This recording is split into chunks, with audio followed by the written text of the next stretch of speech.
Мобилната апликација за известување за направен сообраќаен прекршок и со опција за електронско плаќање на казната, но само за странски возачи, Безбеден град, која е во функција еден ден на граничниот премин Табановце, според МВР, веќе дава резултати. Велат дека придонела за нормализирање на сообраќајот и намалување на задржувањата на граничниот премин. Преку апликацијата тие може да добијат информации за евидентираните прекршоци издадени платни налози, како и да ги подмират глобите по електронски пат.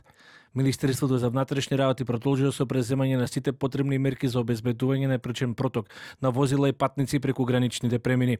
Дополнително од МВР известуваат дека од почетокот на системот Безбеден град евидентирани се околу 310.000 прекршоци, од кои околу 180.000 се за возила со странски регистарски ознаки.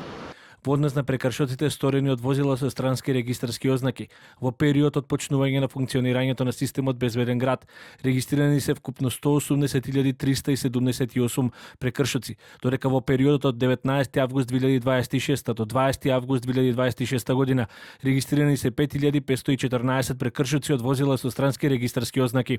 Освен преку мобилната апликација која почна да функционира од вчера, на граничниот премин Табановце се отворени 8 пункта, каде странските возачи кои направиле прекршок пред да ја напуштат Македонија треба да платат казна за брзо возење.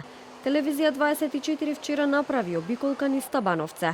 Она што го затекнавме таму беше долги редици, гужви, но и револтирани возачи и туристи кои кажаа дека чекаат со часови и во иднина ќе избегнуваат да патуваат преку Македонија. Според нив, подобро е казните да се плаќаат веднаш на пасошка контрола, а не возачите да се пренасочуваат на посебно одредени места.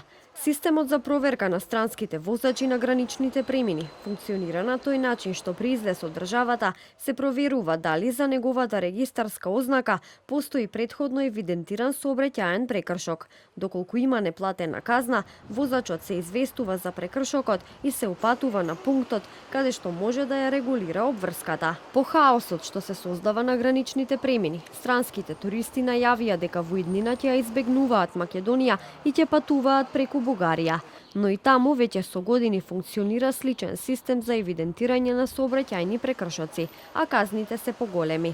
25 евра е казна за пречекорување на брзина до 20 км на час, а до 300 евра е за пречекорување на брзина над 50 км на час.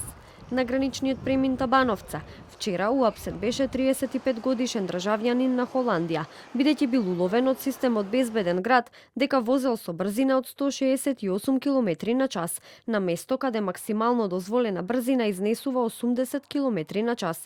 Против него ќе биде поднесена кривична пријава.